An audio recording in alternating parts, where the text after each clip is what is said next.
Warning, censorship. Warning, censorship. Sunday morning, I get a call from my supervisor, and she asked me if I was at the rally in Winnipeg. She told me that she needed to report me to HR and see if I needed to be suspended.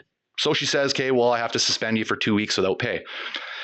And I don't understand why that's allowed to happen when they can lie about their COVID questions and still go work in an office with other people, but myself can't go to a freedom rally when I work by myself surrounded by disinfectant. Like, you got the big box stores and everything's allowed to stay open. Billionaires keep getting richer while the little guy is left to fight for his life. Like, people are getting threatened with jail time. We are told Christmas is canceled, no traditions, but then they bend the rules because they go somewhere where it's allowed on our dime. We have production, of course, in Manitoba. It's our leading industry is drug manufacturing. Manitoba government, under oath in court, admitted 56% of these positive cases are non-infectious. What are we doing? Sydney Fizzard for Rebel News, and we're in the Steinbeck area, and this is in Manitoba, and I'm here with Ryan Johnston. And Ryan, you were faced with a really interesting situation at work. You went to a freedom rally, you went with your ex and your kids, and then you came back to work, and what happened? Well, the Freedom Rally, it was the Global Freedom Rally in Winnipeg on Saturday, May 15th. We decided to take the kids and go attend because we feel it's important to have our kids see normal life and people standing up against this garbage narrative that's being rammed down everybody's throats. And then Sunday morning, I get a call from my supervisor, and she asked me if I was at the rally in Winnipeg, which I responded to, yes, I was, because I'm not hiding that fact. And then she told me that she needed to report me to HR and see if I needed to be suspended. Calls me back Monday morning, asks again, you were at the rally? Were there more than 100 people not wearing masks? I said, yes, we were outside. Anyway, like, the whole thing's ridiculous. And so she says, okay, well, I have to suspend you for 2 weeks without pay. I know for a fact that there are many people in that office that have not played by the rules, and they've obviously been lying about their COVID questions because they're still allowed to go to work. And I don't understand why that's allowed to happen when they can lie about their COVID questions and still go work in an office with other people, but myself can't go to a freedom rally and then go work by myself. That's the other crazy part, is I work by myself every day. I get in that one work truck. I'm the only one in that work truck. And it's hard to wrap my head around just the level of double standards and hypocrisy coming from the office. And when they even try telling you it's not a double standard, and it's like, well, how is it not a double standard? It seems like this hypocrisy, it feels like it's coming all the way from the top. Even we're seeing premiers and we're seeing high-level politicians, they're going on vacation. In Toronto, we have John Tory. He's got a second home in Florida, which we know has been occupied by people, and they're enjoying their time out there in the sun in one of the most open states in North America and in the U.S. Pacific. What do you make of this hypocrisy? Why do you think they're trying to give these rules for thee, but not for me?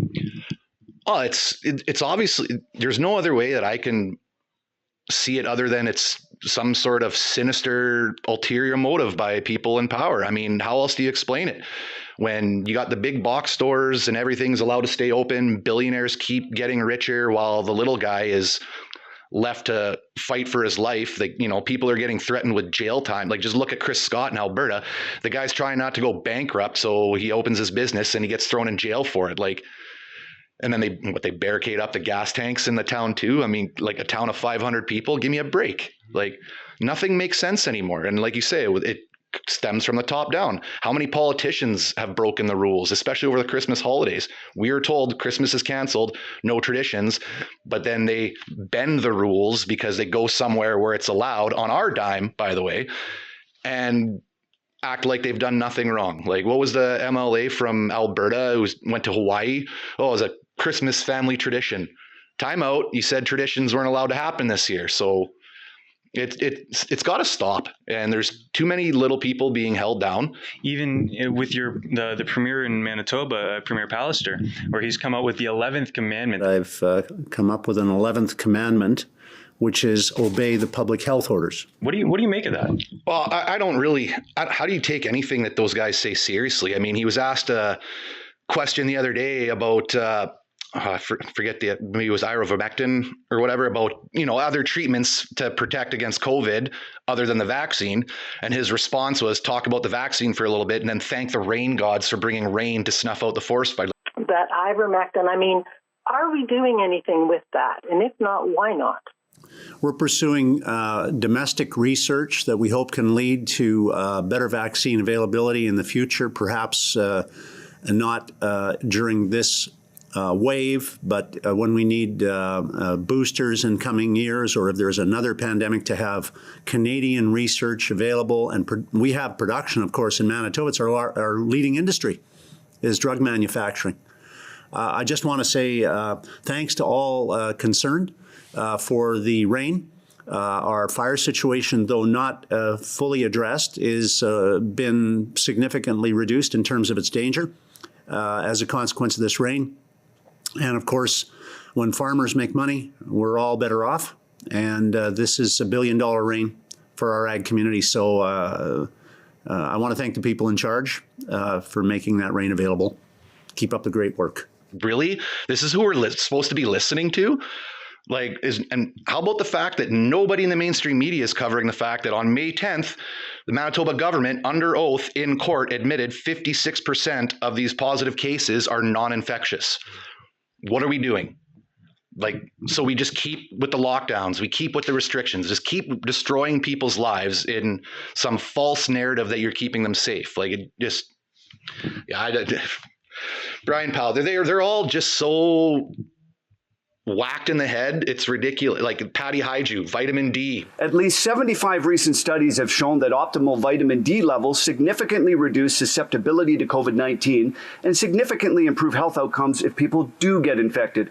Can the minister explain why Health Canada's website states that most Canadians are getting enough vitamin D and doesn't actively recommend supplementing? I would encourage the member opposite to not fall prey to the myriad of fake news articles that are circulating around the internet about ways that people can protect themselves from COVID, and trust that the Public Health Agency of Canada only puts science-based credible documents up, guided, of course, by our Chief Public Health Officer, Dr. Tam, and the many scientists that work for us.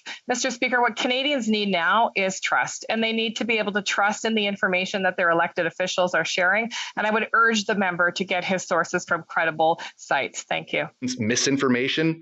This is who we're listening to.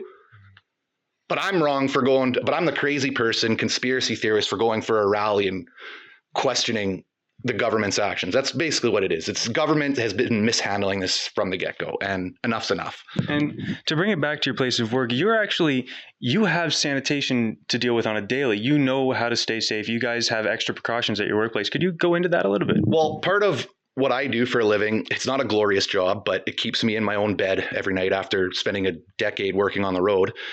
I go around to barns. I pick up trailers full of dead pigs. I go and I dump them. I wash and disinfect that trailer and I bring it back. I'm constantly surrounded by disinfectant. This is pre-COVID. I spray down the inside of my truck, wipe it down when I'm done at the end of the day. I literally in my wash bay with disinfectant and a pressure washer multiple times a day. And I work by myself. So why do I need to be suspended when I work by myself, surrounded by disinfectant? We're seeing this in other provinces as well. I know David Menzies had an interview with a fellow named Mukesh Freedom, and he was faced with a similar position where he was an actor and he was working on a Star Trek set, and they found out that he was at the Worldwide Freedom Rally. He lost his job. Why do you think it is that these big companies, they think that their regulations or their workplace policies usurp the law of the land?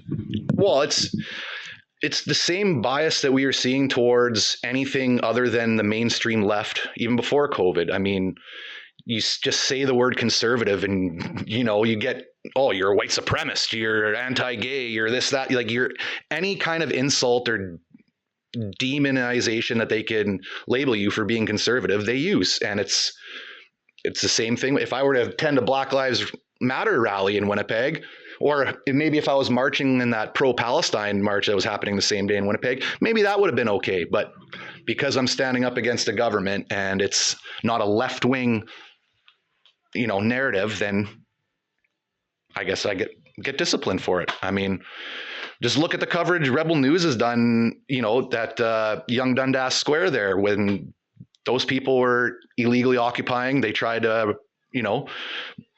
report on it, they're kicked out.